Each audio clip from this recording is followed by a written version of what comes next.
think of electricity, you think of Edison. When you think of radio, you think of Marconi. But there is one electrical genius who is nearly forgotten. A man who dreamed of giving the world an unlimited supply of energy. His name was Nikola Tesla, and he was the master of lightning.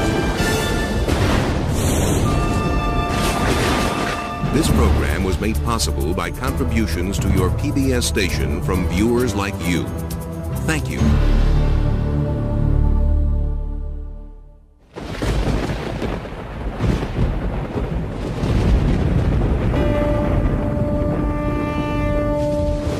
The progressive development of man is vitally dependent on invention.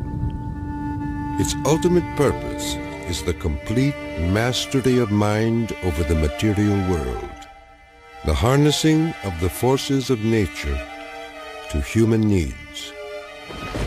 Nikola Tesla, 1919. This is the story of a modern Prometheus who changed the world with electricity. It was Nikola Tesla who captured the power of Niagara Falls with his alternating current system and made it possible to transmit electricity to all of America and the world. It was Tesla who patented the technology for wireless communications that is used in all radio and television broadcasting.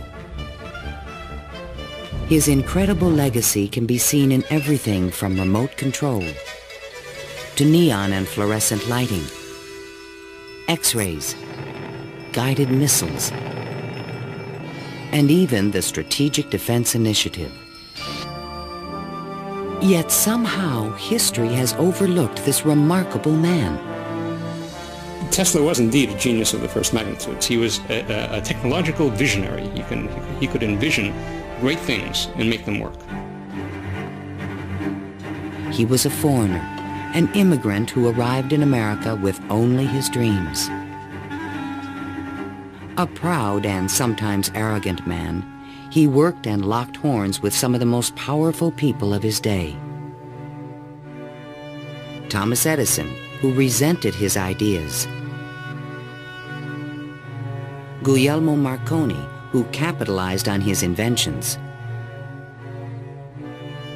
George Westinghouse, who created the Westinghouse Electric Company with Tesla's patents.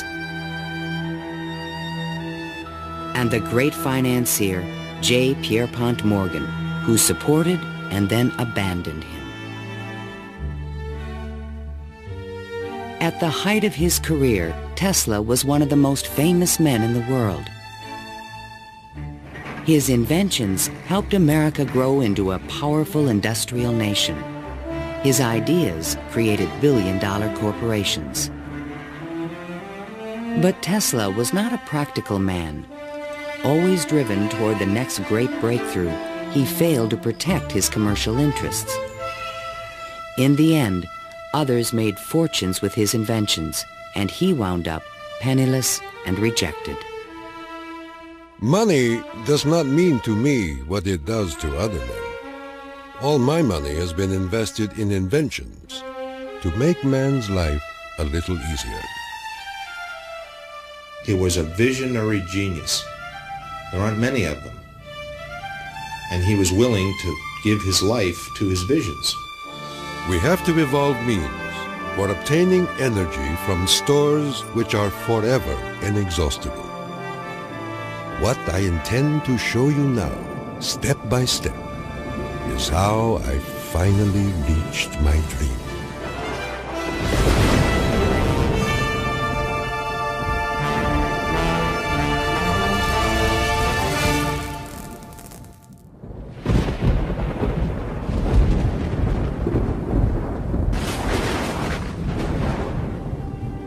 This is the house in which, by coincidence bizarre, I was born on the stroke of midnight between July 9 and 10, 1856. A fierce electrical storm raged that night. Nikola Tesla was born of Serbian parents on the eastern edge of the Austro-Hungarian Empire, in what is today Croatia. His father, Milutin, was an Orthodox priest who expected his son to follow him in the clergy. There were only two choices for children in those days, one being to go in the army and the other being to become a priest. Tesla was not attracted by either of them, which was very distressing to his father. My father was a very erudite man. The training he gave me comprised of guessing one another's thoughts and repeating long passages of verse.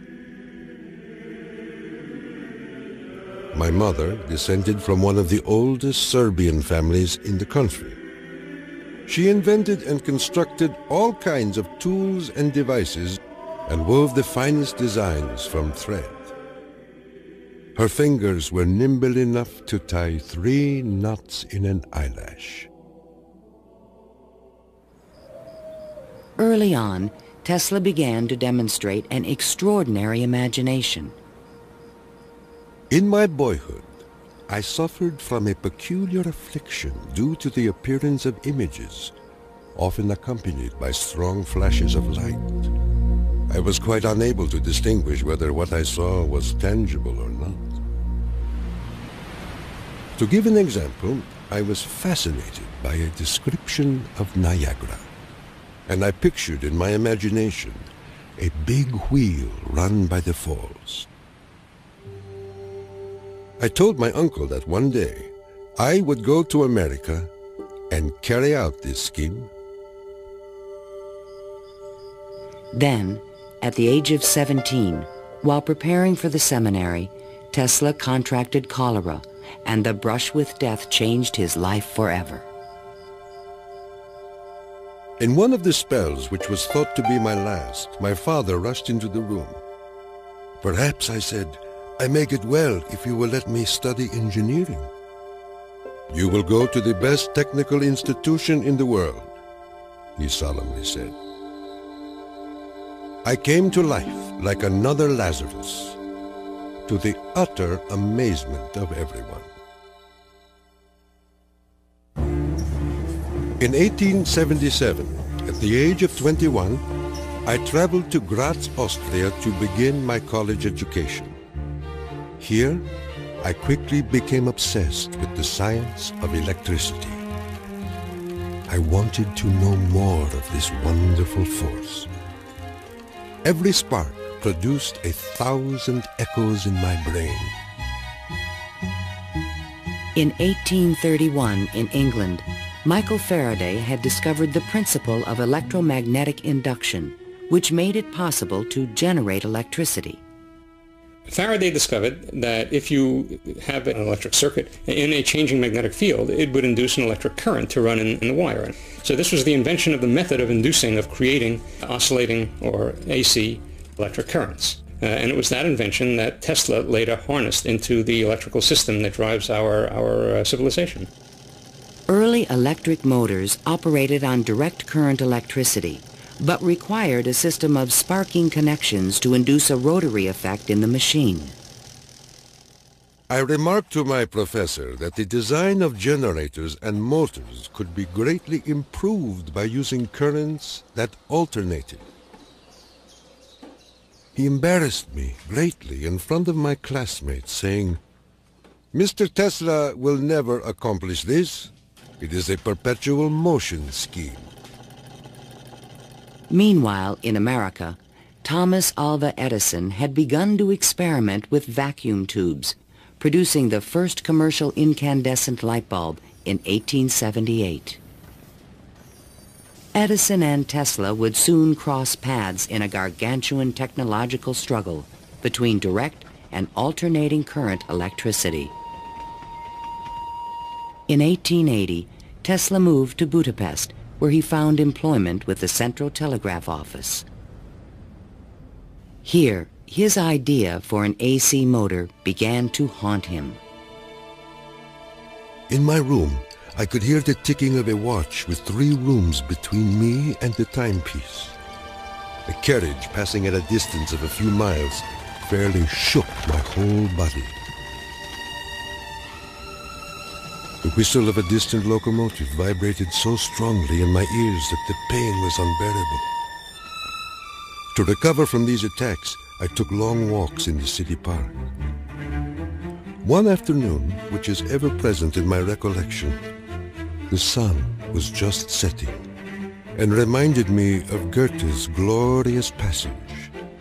The glow retreats. Done is the day of toil. Upon its track to follow soaring. As I uttered these inspiring words, the idea came to me like a lightning flash. I fell to my knees and drew a diagram in the ground.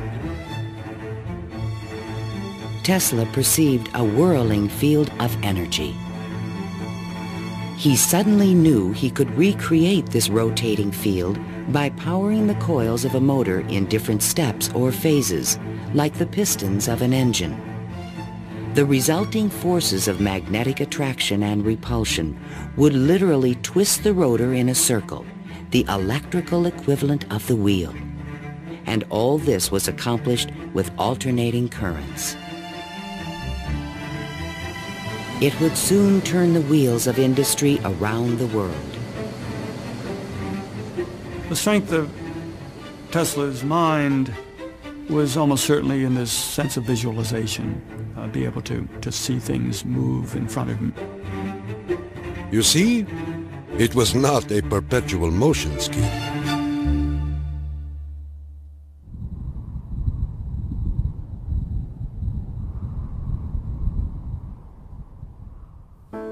It had been the height of my ambition and my most ardent wish to see America and come in contact with the great Thomas Edison. Accordingly, I undertook the voyage, and after losing my money and tickets and passing through a series of mishaps, including a mutiny in which I almost lost my life, I landed on these blessed shores with 4 cents in my pocket. Tesla arrived in New York on June 6, 1884. A 28-year-old immigrant, he was filled with dreams of success in this strange new land. In his pocket, he carried a letter of recommendation from Charles Batchelor, one of Edison's associates in Europe. My dear Edison, I know 2 great men, and you are one of them.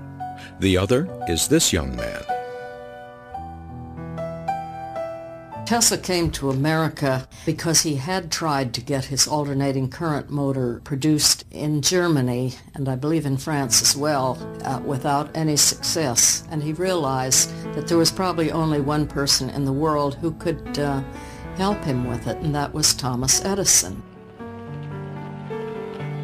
New York had had electricity since the late 1870s. Edison installed his first DC power station on Pearl Street, near the financial district, in 1882. He did this with help from the great Wall Street financier, J. Pierpont Morgan. But the system was far from perfect. Electricity was a very new thing. Most people didn't understand what it was all about. They were very afraid of it. There were fires breaking out. The horses on the streets would get shocks through their shoes and run away. So it was a very exciting time for Edison. I was thrilled to the marrow meeting Edison. This great man had revolutionized the world with his incandescent lamp. And I was burning to show him my motor that ran on alternating currents. Edison had built his business on the direct current system, and any talk of alternating currents was an aggravation to him.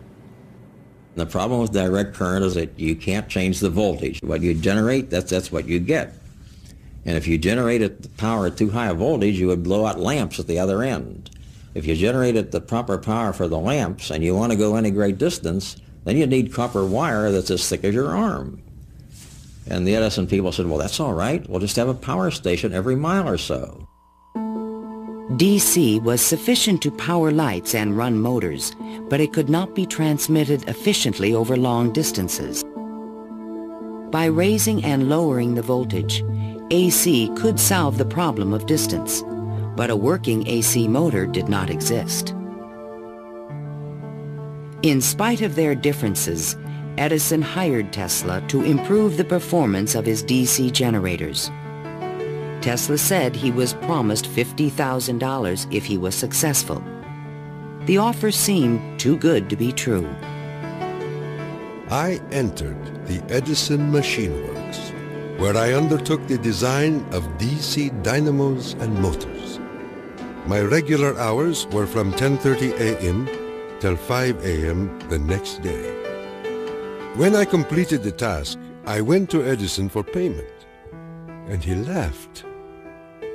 Edison was very amused by this. Said, "You just don't understand our American sense of humor, Mr. Tesla." So Tesla had had enough by that time, and he picked up his hat and walked out. Tesla paid dearly for his pride. I lived through a year of bitter tears and hard labor, digging ditches for Edison's underground cables. But he was still determined to develop his AC motor. With help from a group of investors, he opened a laboratory on Liberty Street, only a few blocks from Edison's offices. There, he began to assemble a prototype of the motor he had envisioned 7 years earlier. Along with it, he developed all the components of the system of AC power generation and transmission still used today. In May of 1888, Tesla was ready to unveil his motor to the world. The subject which I now have the pleasure of bringing to your notice is a novel motor which I am confident will at once establish the superior adaptability of alternating currents.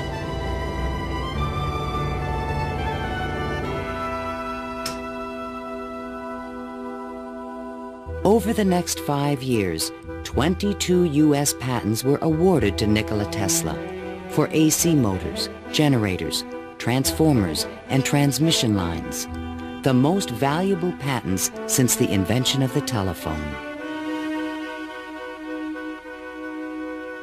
One of the few men who understood the great potential of Tesla's inventions was the Pittsburgh industrialist George Westinghouse. He visited Tesla's laboratory, and on the spot, he offered to purchase all the patents dealing with the alternating current system for $1 million. Westinghouse also proposed a royalty of $2.50 for each horsepower generated by a Tesla invention. The young Serb was on his way to fortune and fame, while other inventors looked on with fascination and with envy. In all my troubles, I did not neglect to become a real American citizen, making me a proud and happy man.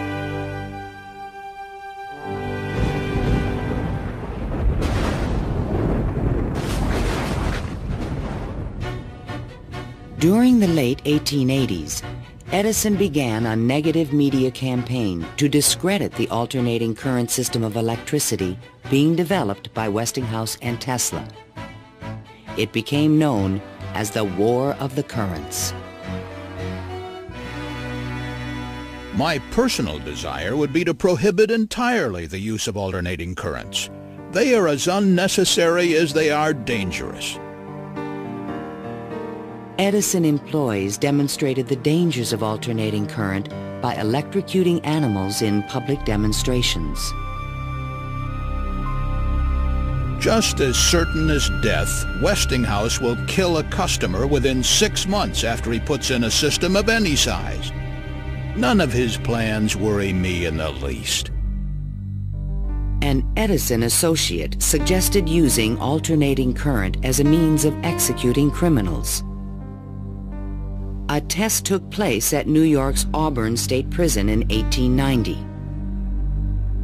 Several gruesome attempts were required to kill the victim, disgusted witnesses claimed his spinal cord burst into flame. The infliction of the death penalty is not only barbarous and inhuman, but unnecessary as a factor in the scheme of modern civilization. The War of the Currents came to a dramatic head in 1893. The Columbian Exposition in Chicago was to be the first World's Fair lighted by electricity. The Edison Company, the Thomson-Houston Company, they all got together and formed General Electric Company, 1892. And one of the first things they did, of course, was put in a bid for the job at the fair.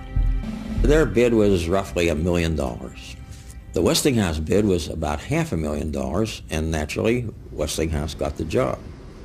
In retaliation, GE refused to sell Westinghouse any of their Edison light bulbs. And they got some judge to say that Westinghouse couldn't use any one-piece lamps of any description at the fair. Westinghouse frantically devised a two-piece stopper lamp by fair time and saved the day. Now Tesla had a chance to make history in Chicago. His large AC generators would supply all of the fair's electricity and prove that his system would work on a large scale. On May 1st, 1893, 100,000 eager spectators filed into the fairgrounds, awed by the gleaming neoclassical architecture. Night fell. President Grover Cleveland pressed a button, and the fairgrounds exploded with brilliant tube lighting and multicolored searchlights. The most incredible display of lighting the world had ever seen.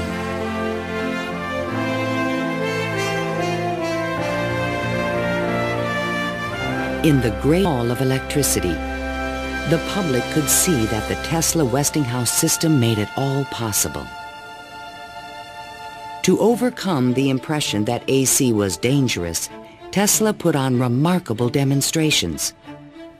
He created a device called the Egg of Columbus to show the rotating magnetic field created by his AC motor. In his room, he had cork-soled shoes on and a tuxedo and white tie and a top hat, and he would put his hand on a terminal which would flash electricity through his body, creating a great shower as his whole body was encompassed in flame, and people were quite impressed by this, to say the least. The Chicago Exposition left an indelible impression on the American imagination. This was the gleaming new city of the future, and it was powered by the inventions of Nikola Tesla.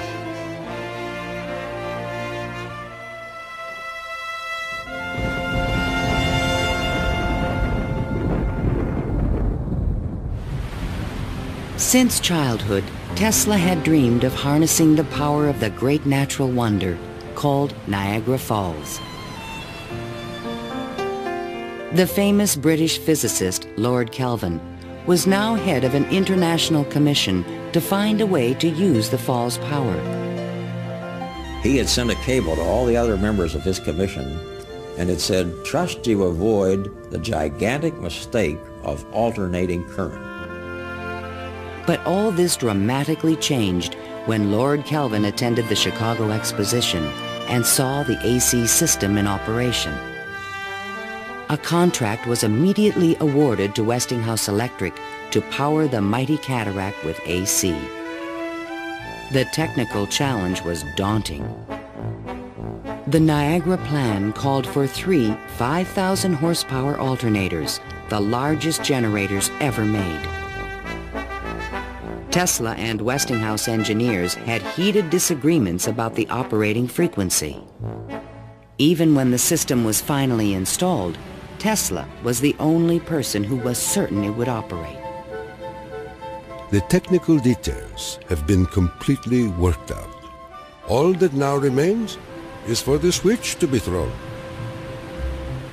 In 1896, The system went online, and the electrical age began. The waters of the upper Niagara turned enormous water turbines connected by shafts to the massive 5,000 horsepower generators. The current from the generators was stepped up with transformers to 22,000 volts and sent out over long-distance lines, then stepped back down to light municipalities and power motors of Tesla's design. The Niagara Falls Gazette proclaimed, "This morning, the streetcars of this city are moving by Falls power. Hereafter, the Falls must work to earn their living." Imagine my surprise when 30 years later I saw my boyhood plan carried out at Niagara and wondered at the unfathomable mystery of the mind.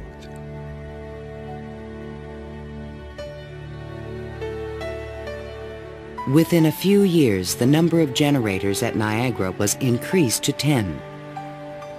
By the turn of the century, the power lines stretched 360 miles to New York City. The War of the Currents was over, and Tesla was the winner.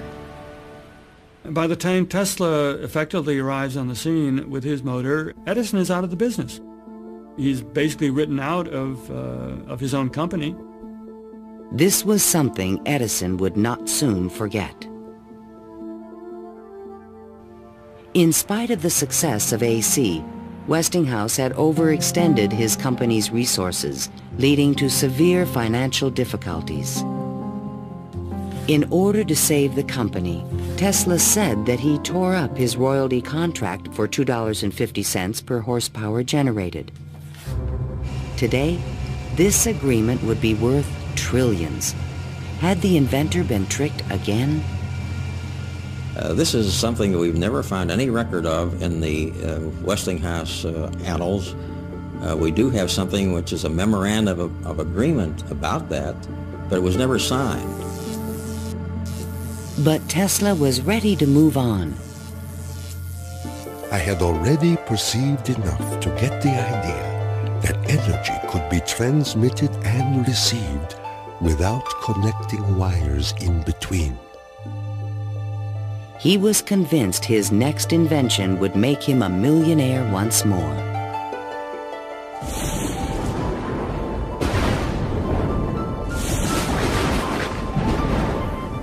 My services with Westinghouse being no longer essential, I resumed experimental work in a laboratory on Grand Street, where I began immediately the design of high-frequency machines.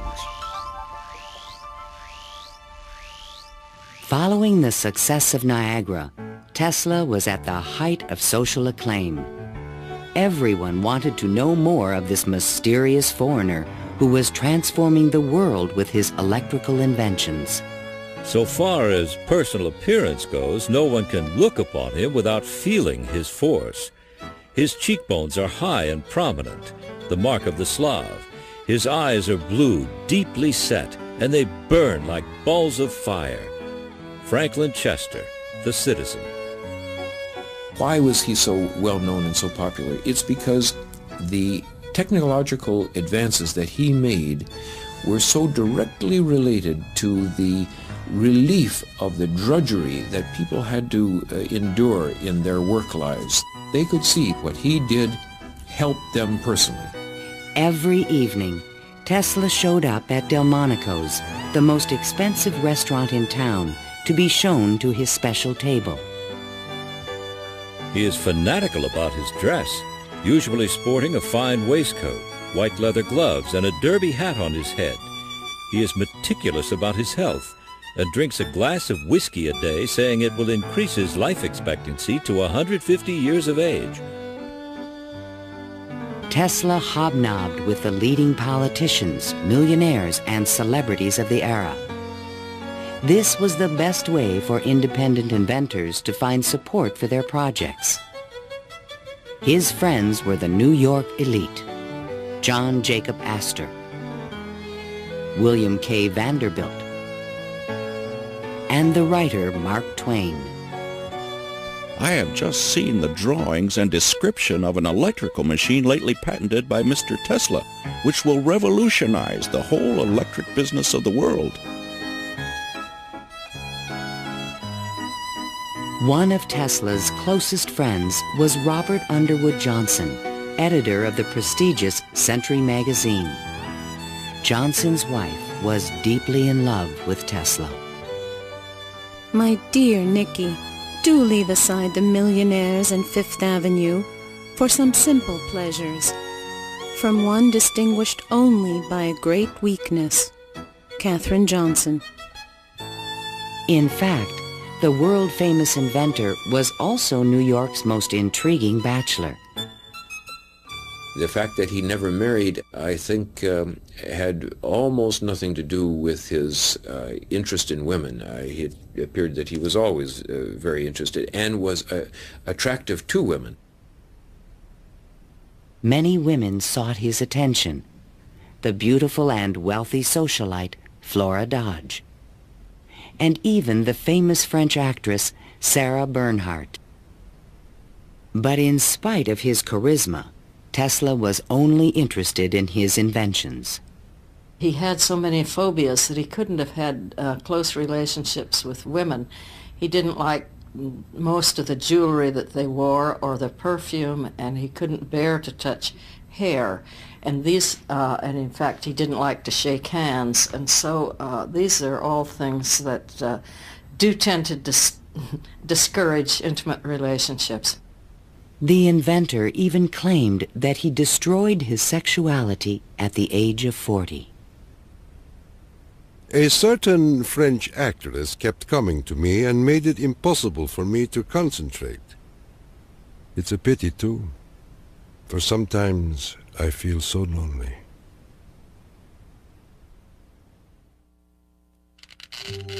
Throughout the 1890s, alongside his work on AC power technology, Tesla was also experimenting with high-frequency electricity. In 1873, James Clerk Maxwell in England had proven mathematically that light was electromagnetic radiation. Light was electricity, vibrating at an extremely high frequency. To explore this unknown world, Tesla invented a unique device, still known today as a Tesla coil. The Tesla coil is an instrument that can step up voltages to high voltages at high frequencies. That essentially transmits a radio signal.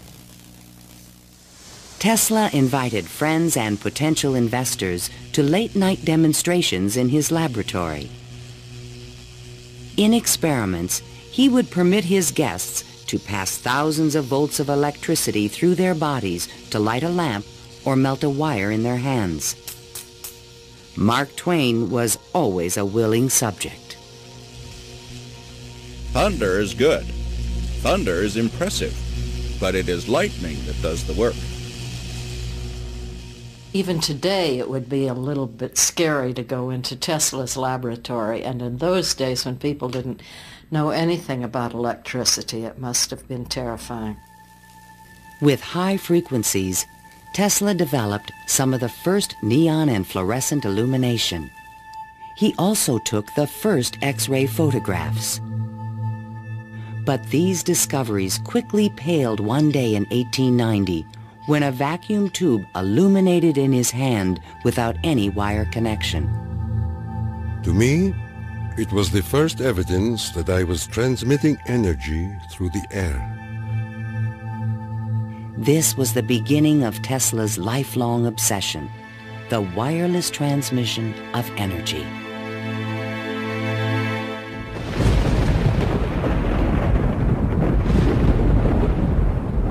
In 1892, Tesla was invited to Europe to present the results of his high-frequency experiments.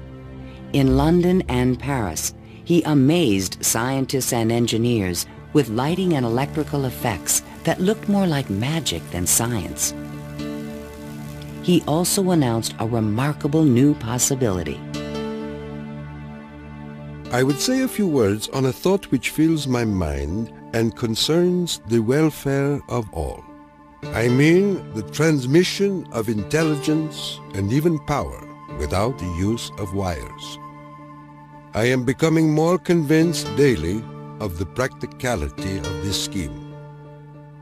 The race for radio was about to begin. In 1888, the German physicist Heinrich Hertz had demonstrated that currents of high frequency emit electromagnetic waves, or radio waves, into space. But creating a practical means of wireless communication would require a quantum leap in imagination. Hertz created the first radio transmitter and the first receiver. He had showed that you could create an electrical signal in one place and detect it in another place with nothing in between. While in England, Tesla befriended Sir William Crookes, the discoverer of radiant matter. Crookes was a mystic and believed that human beings could communicate telepathically when they were attuned to high-frequency brainwaves.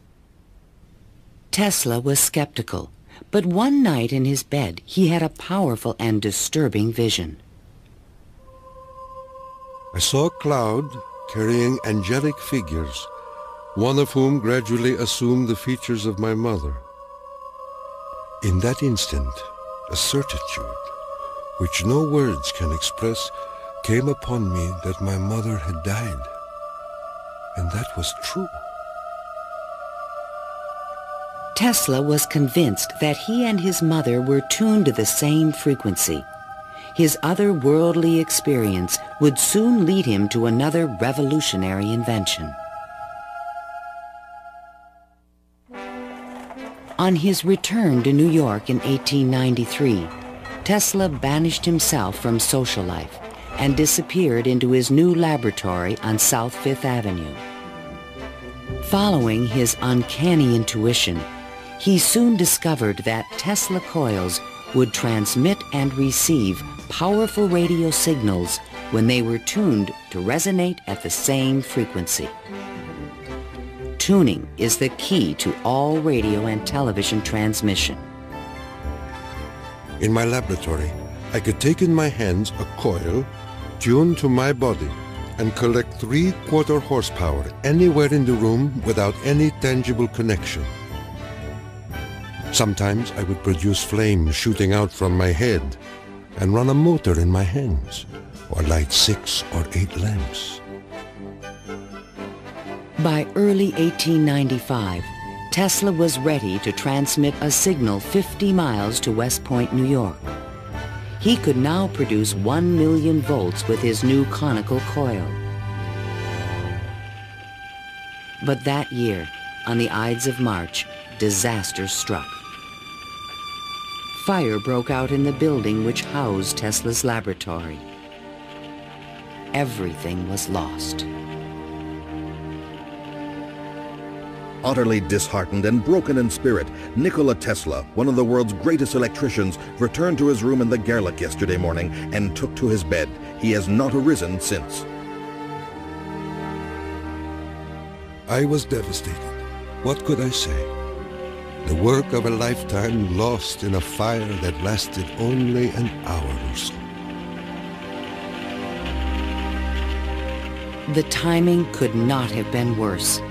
In England, a young Italian experimenter named Guglielmo Marconi had been hard at work and created a device for wireless telegraphy.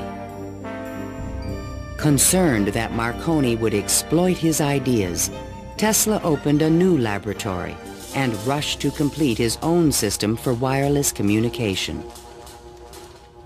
This patent, filed by Tesla in September 1897, is the fundamental technology for radio. But it would be 50 years before Tesla got credit for his invention.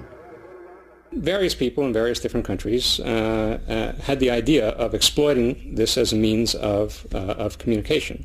But I think Tesla was the one with the real vision, in which you would broadcast signals on a definite carrier frequency, and then you would have a series of antennas that were sensitive to one frequency only, tuned to a certain frequency, and would detect just one of these signals and make an intelligible transmission.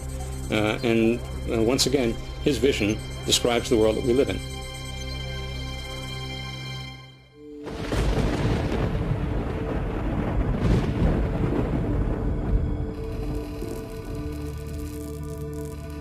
I was so blue and discouraged in those days that I do not believe I could have borne up but for the regular treatments of electricity which I applied to myself. It puts into a tired body what it needs most, life force. Following the destruction of his laboratory, Tesla developed a deeper interest in Eastern thought and spiritualism. Mr. Tesla was charmed to hear about the Vedantic prana and Akash and the Kalpis, which he claims are the only theories modern science can entertain. Inspired by the Hindu teacher Swami Vivekananda, Tesla began to look at the universe as a symphony of vibrations and waves. We are whirling through endless space with an inconceivable speed. Everything is spinning. Everywhere there is energy. There must be some way of availing ourselves of this energy more completely. In 1898, an unusual experiment took place in Tesla's laboratory. He attached a small mechanical oscillator to an iron pillar. Precisely timed pulses from the device made the entire building tremble. Windows started crashing around the area, and he, being at the epicenter, didn't notice anything happening until some police came bursting into his laboratory. It was just at the moment where he'd picked up a sledgehammer and broken the oscillator. He just said to the policemen that how too bad that they had just missed an interesting experiment. Tesla was, I would say, obsessed with frequency, the notion of resonance. The story where he takes the device and puts it on the girder in his office and, gets the frequency of the building and supposedly, I mean, it's an apocryphal story, I'm sure, but it gets right at the core that, hey, if I've got the right frequency, I can move the world. And indeed, he talks about the frequency of the earth, and that if he can do that, he can, almost literally split the earth in half. Meanwhile, Marconi was doing more practical things and succeeded in transmitting a signal 5 miles on the Salisbury Plain in England. Not to be outdone, Tesla decided to introduce an entirely new invention.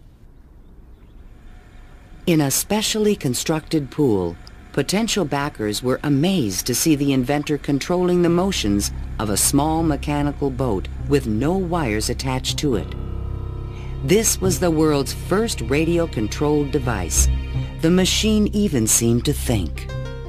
Someone threw out the question, what is the cube root of 64? And 4 flashes came back. The audience was so surprised, Tesla had to remove the lid to prove no one was inside. Tesla developed his radio-controlled boat in 1898 and patented it and thought it was an armament for war. He rationalized this as a means of ending war. The military who looked at it thought it was too complicated and vulnerable. Soon after the demonstration, Mark Twain wrote from Austria.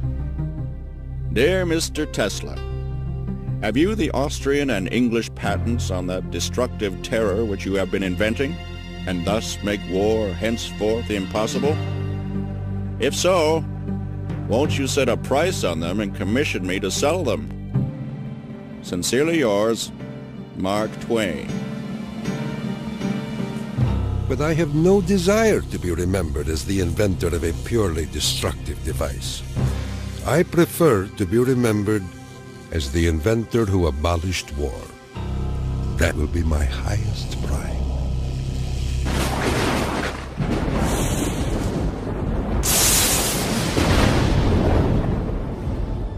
In the summer of 1899, Tesla moved to Colorado Springs, Colorado, to conduct a series of secret experiments. He told curious local reporters that he intended to send a wireless message from Pikes Peak to Paris for the Paris Exposition of 1900. But his plans were even more ambitious. I came to the conclusion that it would be ultimately possible, with very little elevation, to transmit electrical power through the upper atmosphere. Just outside the city, he constructed an experimental station with sliding roof panels. A quote in Italian from Dante's Inferno hung by the entrance of the strange wooden structure. It read, "Abandon hope, all ye who enter here." During the construction phase, Tesla studied lightning. Now, I can understand Tesla's fascination with it, because what happens in lightning is that electricity is being transmitted from one place to another. Electric power, not just electric signals, but real electric power is being transmitted from one place to another. And the way it happens is that the air itself breaks down, it ionizes, it becomes what we call a plasma, and therefore for a moment it's a conductor, and it's actually conducting electricity just the way an electric wire conducts electricity. Inside the station, he began to assemble the largest Tesla coil ever built, which he called the magnifying transmitter. An antenna rose 145 feet above the building, crowned with a copper foil sphere. The entire station was, in effect, a machine to create lightning. Late one evening, Tesla put his transmitter to the test. He signaled to an assistant to close the switch. Huge streamers of electricity shot out of the coil and darted through the room. The sound of the exploding discharges was deafening.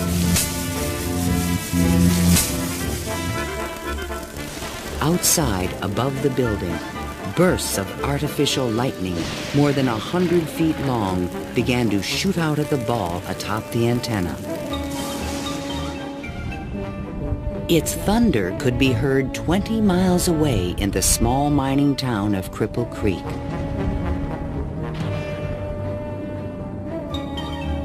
Suddenly, the lightning stopped, and the entire city of Colorado Springs was plunged into darkness. The experiment had set fire to and destroyed the local power company's generator. Residents were furious and began to fear this mysterious stranger. Undaunted, Tesla continued his wireless power experiments for 6 more months. Late one night, an unusual event took place. Tesla noticed a repeating signal being received by his apparatus. To his own amazement, he believed it was an extraterrestrial communication. In a letter to the American Red Cross, he wrote, "Brothers, we have a message from another world. It reads, 1, 2, 3. The press had a field day.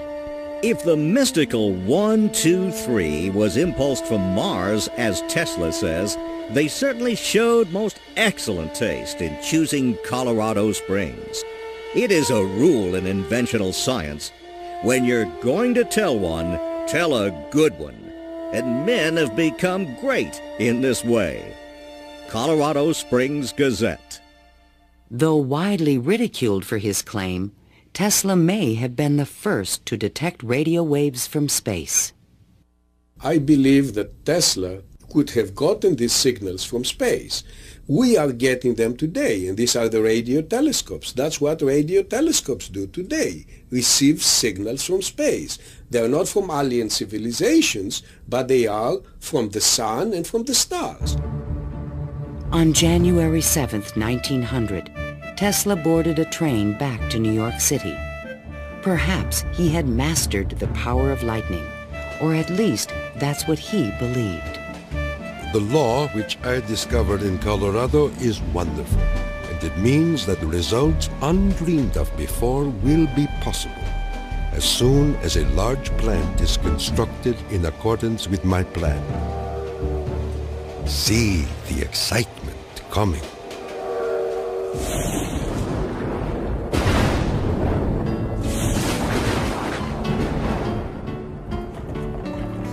When Tesla arrived home, it was a brand new century. Electricity was fueling the tremendous growth of the city. And now, there was talk in the air about the new art of wireless communication. Marconi arrived in New York in 1900 to attract investors for his new company, Marconi America. He filed a U.S. patent for a system of wireless telegraphy, but it was rejected because it was similar to Tesla's invention.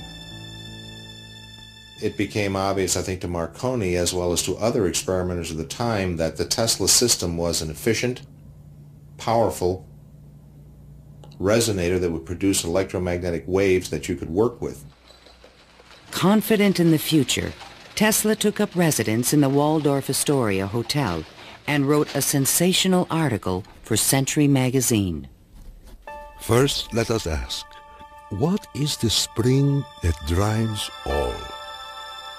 All this energy emanates from one single center, one single source, the sun. In this detailed futuristic vision, he described a means of tapping the sun's energy with an antenna. He suggested that it would be possible to control the weather with electrical energy. He predicted that wars would soon be eliminated by machines. And to unite all nations, he proposed a global system of wireless communications. When wireless is fully applied, the Earth will be converted into a huge brain, capable of response in every one of its parts. It tells us about a vision he had for both power and communications, that he wasn't going to think small. He was going to think globally on this. And that's all very nice if it works. The idea of a global communications network was very appealing to one of the world's most powerful men, J. Pierpont Morgan. He agreed to invest $150,000 into Tesla's worldwide radio broadcast center. But the inventor's real plan was to transmit without wires industrial levels of electrical power. Tesla chose to keep this a secret from his investor. In the summer of 1900, Tesla moved to Shoreham, Long Island, and began construction of a huge tower and plant called Wardenclyffe. This Tower of Dreams was made entirely of large wood beams and rose 187 feet above the ground. The plant next to the tower was designed by the architect Stanford White and was constructed under strict secrecy. He certainly could have sent signals across the Atlantic with no trouble with a station of that magnitude. But he was still pursuing wireless power transmission. The tower would light up at night, shooting sparks, making noises. Such experiments, they alarmed the whole area. Then, on December 8, 1901, Marconi took another step forward and transmitted his famous letter S across the Atlantic. Tesla dismissed the Italian's advances. Marconi is a good fellow. Let him continue. He is using 17 of my patents. The simple fact about Marconi is that he used Tesla's system to transmit signals and claimed that these were ideas that he had developed himself. Morgan began to doubt the wisdom of his investment. Marconi's system not only worked, it was also inexpensive. And technical problems were beginning to catch up with Tesla. He went back to Morgan again, asked for more money. Morgan says, Where's the radio transmissions across the Atlantic? How's that coming along? Well, it wasn't coming along. Tesla was forced to tell Morgan his real plan. What I contemplate and what I can certainly accomplish, Mr. Morgan, is not a simple transmission of messages, but rather the worldwide transmission of electrical power. A single plant of but 100 horsepower can operate hundreds of millions of instruments. But Morgan was a practical businessman and had already decided to back Marconi. I have received your letter, and in reply would say that I should not feel disposed at present to make any further advances. J. Pierpont Morgan. Word spread rapidly that the investor had pulled out of Wardenclyffe, and Tesla was financially ruined. Late one night in 1903, the residents of Shoreham were astonished to see bright light emanating from the tower, and an effect in the air like the aurora borealis. But in fact, Tesla could not transmit wireless power. And his major defect was he was dreaming, but he was doing very few calculations on paper. Because on paper he could have realized that you can transmit power, but not very much power. You can transmit power to hear the radio or for television or for a telephone. But once you want to start turning lights in which you really need high currents, the power gets diluted because space is very large. To his dying day, Tesla believed it could be done. It is not a dream. It is a simple feat of scientific electrical engineering, only expensive. Blind, faint-hearted, doubting world.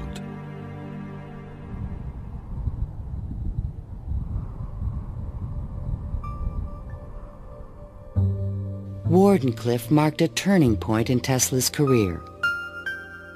Like a modern Prometheus, he had reached too high and failed. In 1904, the U.S. Patent Office suddenly reversed its previous decisions and gave Marconi a patent for radio. 1 year later, Tesla's fundamental AC patents expired. Now the inventions that powered the world could be used by anyone free of charge. The public didn't realize that he had made this invention that had made billionaires out of corporations, and that he himself was broke. With no money to carry on his work, Tesla began to sink into an isolated world. He was totally disinterested in business. I think it not necessarily bored him, but he didn't make the relationship between the importance of business and the importance of his invention and discovery. Occasionally, he was seen in public parks feeding the pigeons. These are my sincere friends. Tesla's melancholy turned to anger in 1909 when Marconi was awarded a Nobel Prize. Mr. Marconi is a donkey. The question of Tesla and radio is certainly a very interesting one. It's clear that Tesla, in terms of certain basic notions of radio, was very early, if not first, in expressing them and even of getting of taking them to the patent stage. In desperate need of money, Tesla brought suit against the Marconi company, claiming that his patent rights had been infringed. But he lacked the resources to wage a legal battle with a large corporation, and ultimately gave up. Marconi had received the Nobel Prize for work that Tesla correctly believed to be his own. I suppose everything is fair in wireless as in warfare. In 1915, the Nobel Prize entered Tesla's life once again. The Swedish government has decided to distribute the Nobel Prizes next week as follows. Physics, Thomas A. Edison and Nikola Tesla. Even Tesla was surprised by the front-page announcement in the New York Times. I have concluded the honor conferred upon me concerns the transmission of electrical energy without wires. But 1 week later, the award was given to William H. Bragg of Oxford, England, for his work with X-rays and crystal structure. The embarrassing situation was never really explained. A rumor spread that Tesla had refused to share the prize with Edison. The difference that the Nobel Prize could have made in Tesla's life soon became evident. Testimony given by Nikola Tesla, the electrical inventor, in a judgment for $935 back taxes was filed yesterday. Mr. Tesla said under oath that he was penniless and had been living on credit. In an attempt to give him long overdue recognition, the American Institute of Electrical Engineers decided to award Tesla their prestigious Edison Medal. But on the night of the presentation, the guest of honor was missing. And Edison was conveniently away on business. They found Tesla across the street by the New York Public Library, feeding the pigeons. Later that night, he was persuaded to accept his medal and announced that he had finally completed his invention to transmit wireless power. The energy goes to a distant place, and you will see something like the Aurora Borealis. To conclude, we are coming to great results. The audience thought Tesla was losing touch with reality.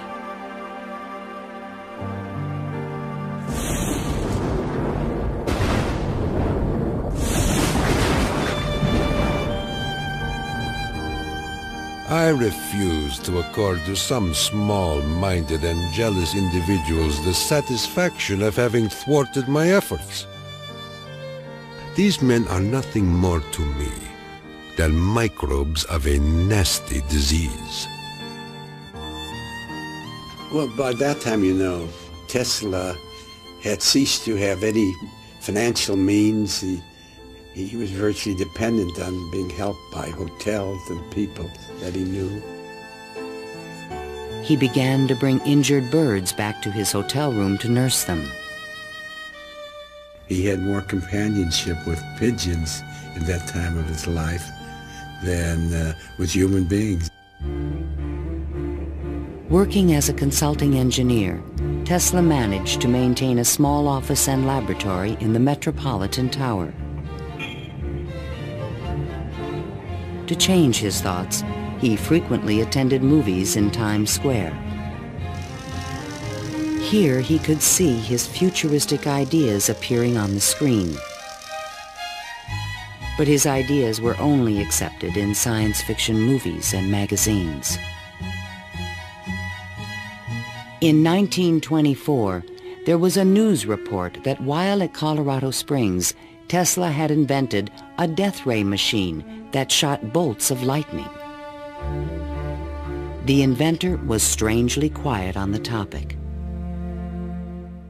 Meanwhile, a new scientific star, Albert Einstein, had captured the world's attention with his theory of relativity. Tesla continuously attacked the validity of Einstein's work. Scientists today wander through equation after equation that have no relation to reality. If we were to release the energy of atoms, instead of a blessing, it might bring disaster to mankind. But no one took him seriously. I think that every generation of scientists feels that the new ideas that come along that replace their own ideas represent a loss rather than a gain. Tesla believed that Einstein was taking us intellectually in the wrong direction. Rejected by traditional science, Tesla's interests again turned to the esoteric. His intellect seemed to embrace a lot of different areas quite easily. What he lacked were the social skills.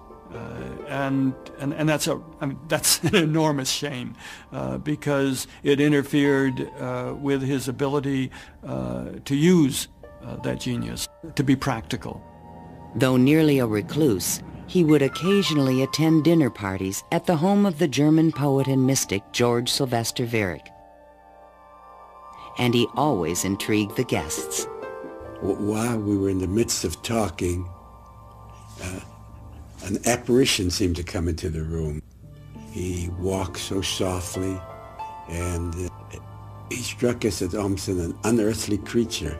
And he talked of all sorts of, seemed to me at that time, unreal things, more in the nature of the psychic rather than the scientific. Tesla wrote a strange poem called Fragments of Olympian Gossip and dedicated it to Viereck.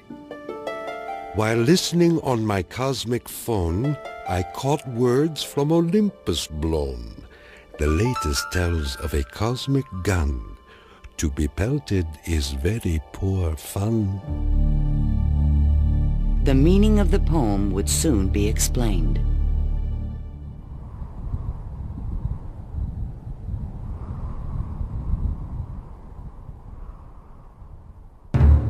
I inherited from my father an ineradicable hatred of war. But war can be stopped, not by making the strong weak, but by making every nation, weak or strong, able to defend itself. Thomas Edison, America's best-known inventor, died in 1931. That same year, Tesla came back to life. His friends threw him a 75th birthday celebration.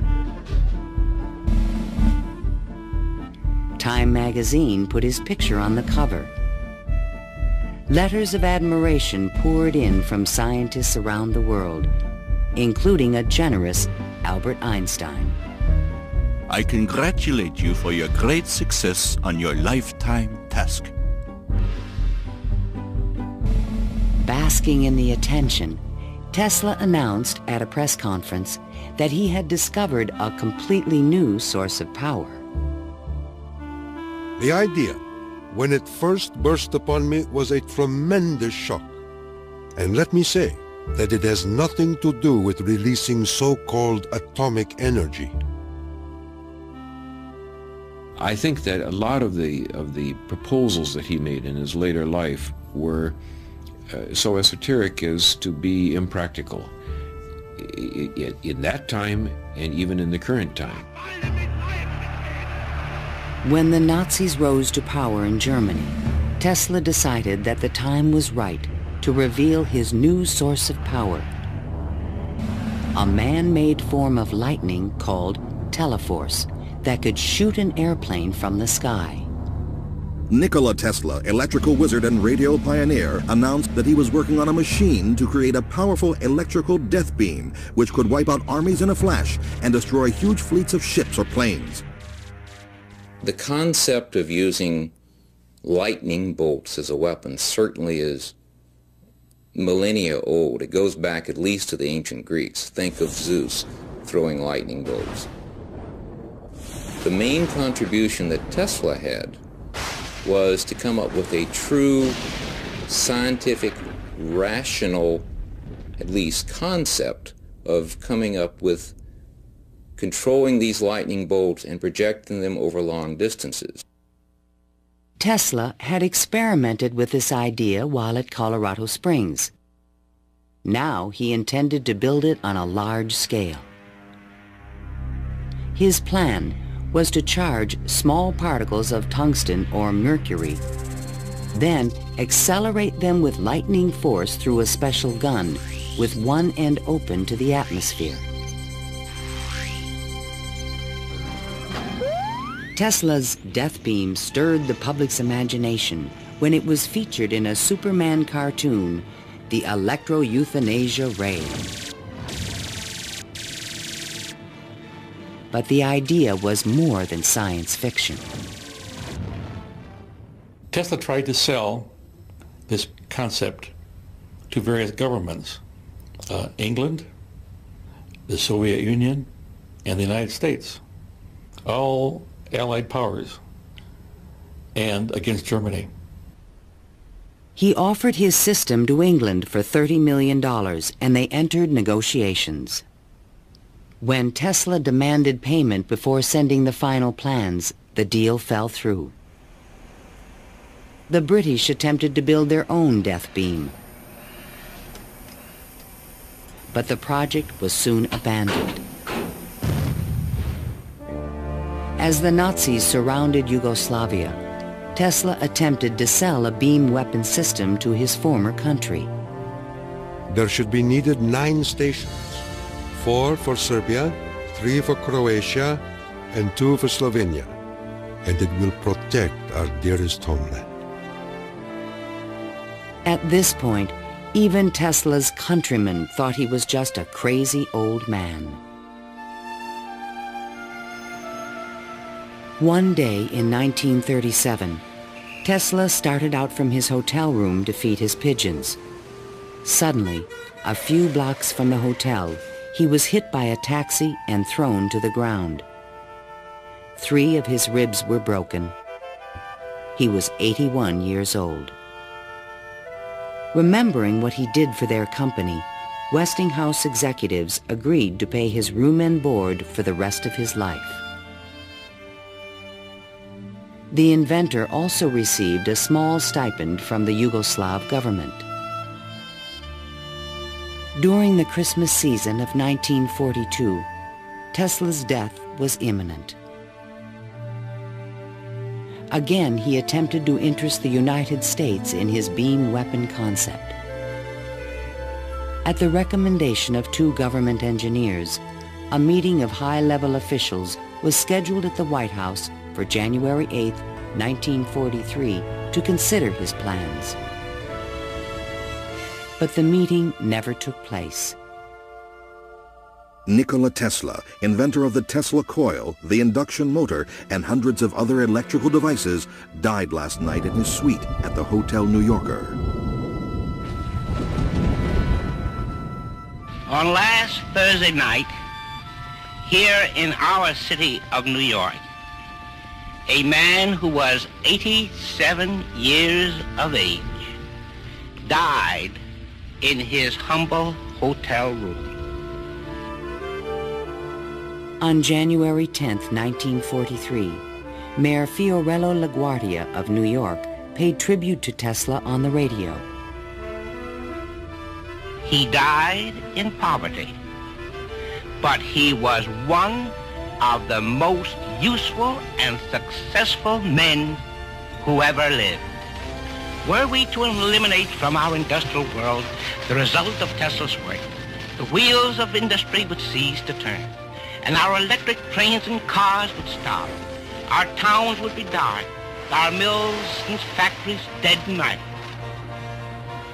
But Tesla is not dead. The important part of Tesla lives in his achievement, which is great, an integral part of our civilization, of our daily lives, of our current war effort. Ironically, only 5 months after Tesla's death, the United States Supreme Court declared elements of the Marconi patent invalid. The decision confirmed Nikola Tesla's patent priority for the fundamental technology of radio.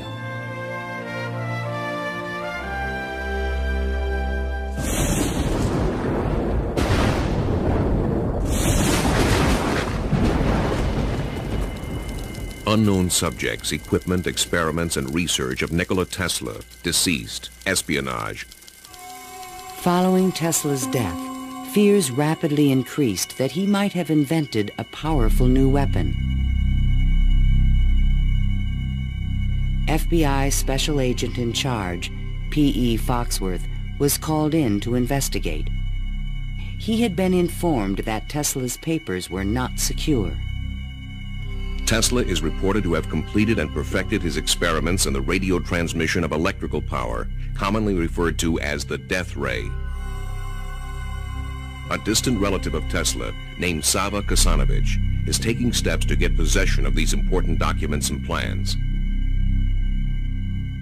Tesla's nephew, Kasanovich, was an up-and-coming Yugoslav diplomat with suspected connections with the communists. He insisted that his uncle's effects be returned to Yugoslavia. Kasanovich had asked the locksmith to come and open the safe, thinking there might be a testament, a will, in the safe. A will was never located. And there was a lot of talk then about secret weapons and negotiations with the USSR. There was all kind of talk, you know. Shortly before his death, Tesla showed a delivery boy a box in his room that he said contained a powerful weapon. A number of people called me and asked me, did I see in the hotel room a certain kind of a box, you know? They were looking for some secret contraption that Tesla had invented. I never saw anything like that. The U.S. Office of Alien Property immediately seized all of Tesla's possessions until their ownership could be established.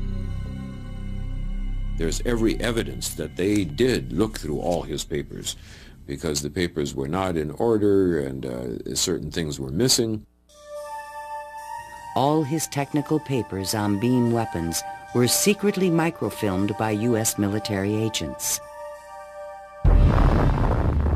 On August 6, 1945, the first atomic bomb was exploded on Hiroshima, Japan. Soon after, the bomb would be in the Soviets' hands. During this period, copies of Tesla's papers on the beam weapon were shipped to Wright Field in Dayton, Ohio. There, a top-secret research program began called Project Nick to find a defense against nuclear missile attack. Copies of some of his papers were sent to Wright-Patterson in 1945, not to my facility, not even the predecessor of my facility, but to another part of the base for analysis. And then they vanished. Nobody seems to know what happened to them. In 1952, Sava Kasanovich obtained permission from U.S. authorities to return Tesla's estate, still stored in New York, to the inventor's homeland. I personally believe that the U.S. government may have overlooked some things of value in the Tesla papers before they were released to the Yugoslav government. A Tesla museum was opened in Belgrade by Yugoslavia's president, Marshal Tito. But during the Cold War, the museum was off limits to Western scientists and scholars. Then, in 1960, Soviet Premier Khrushchev announced that the USSR had developed a powerful new weapon. There was concern in the U.S. that the Russians may have access to Tesla's missing papers on beam weapons in Belgrade and elsewhere. It's possible that these papers on the particle beam weapon were obtained by the Soviet Union, but it wasn't the only copy. In other words, I think that the United States has always had Tesla's papers on particle beam weaponry. An American beam weapon program began at Lawrence Livermore Laboratories, but engineers could not produce an effective directed energy weapon. I've always been a sort of a fan of Nikola Tesla, an admirer, and definitely he had the concept of a charged particle beam weapon back in the 1930s. I haven't a clue, to be quite honest, how he meant to actually do it. In 1978, evidence suggested that the Soviets were attempting to build a huge beam weapon near Semipalatinsk in the Ukraine. Soon after, President Ronald Reagan announced the Strategic Defense Initiative in March 1983. I call upon the scientific community in our country, those who gave us nuclear weapons, to turn their great talents now to the cause of mankind and world peace, to give us the means of rendering these nuclear weapons impotent and obsolete. Tesla's concept for a beam weapon defense shield was finally taken seriously by the United States to combat the destructive threat of atomic weapons. In spite of circumstantial evidence, there is no direct proof that Tesla's ideas or plans were used in the Strategic Defense Initiative. And even today, after decades of investment and research, scientists still disagree on whether beam weapons are realistic. Basically, let me just make a short statement. That's all I'm really at liberty to say, is that a considerable amount of effort has taken place in the United States and in a number of other countries trying to get these things up to a real weaponizable status. Let me stop at that point. No U.S. government archive has any record of Tesla's technical papers, which were copied immediately after his death. And what has become of Tesla's great dream to transmit electrical power without wires? This is the Navy and Air Force High Frequency Active Auroral Research Program, or HAARP, in Gakona, Alaska. The large antenna array is designed to beam high-energy microwaves into the ionosphere. Tesla was his genius because way before anybody knew or even understood the physics of the Earth and what we call today the ionosphere, which is a layer of ionized particles about 80 kilometers above the Earth, he conceived it and he tried to use it to produce a variety of new concepts. The HAARP project evolved from a patent filed in 1987 in which Tesla's work is referenced. It proposed using the ionosphere like an enormous electrical circuit to transmit power around the planet. It even described a means of changing the weather by superheating portions of the upper atmosphere with microwave energy. Tesla proposed that it might be possible to modify the weather by using radio waves. I believe that this is impossible. Ionospheric modification is still in its early experimental stages, but microwave technology has already made it possible to transmit wireless power with the use of satellites. We go to Alaska, and in Alaska there is natural gas. In order to send it somewhere, you have to create a pipeline. That's very expensive. So we said, all right, let's go into Alaska, create microwaves from the natural gas, send them to a satellite at a particular geosynchronous orbit, put a reflector there, and send it to Japan. And in Japan now, you get the antenna, which transforms these microwaves into 60 hertz, and you get electricity. So you make essentially Tesla's dream. The scientific man does not aim at an immediate result. He does not expect that his advanced ideas will be readily taken up. His work is like that of the planter for the future. His duty is to lay the foundation for those who are to come and point the way. He was special. I mean, he was unique. He was unusual in all sorts of ways. And if we are to understand our own creativity, our own ability to invent, there's an awful lot to be learned by studying the way in which he created. The day when we shall know exactly what electricity is will chronicle an event probably greater, more important than any other recorded in the history of the human race. Then it will be a mere question of time when men will succeed in attaching their machinery to the very wheelwork of nature. See the excitement coming.